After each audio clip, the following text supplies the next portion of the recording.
All right, so today we're just making some really quick hummingbird nectar. And this is a very easy recipe.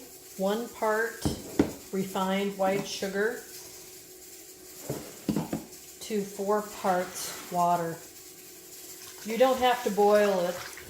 As long as the water is warm and the sugar mixes in, you're good to go.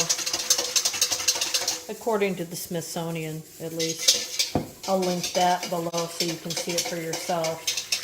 I used to think that you had to boil it to thicken it, but you don't.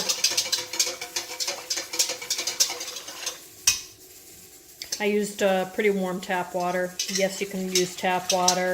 If it has chlorine in it, let it sit. Put it in a container like this and let it sit out, or something with an open top, for about 12 to 24 hours till you can't smell the chlorine anymore, and you're good to go. So that is how easy it is to make the nectar.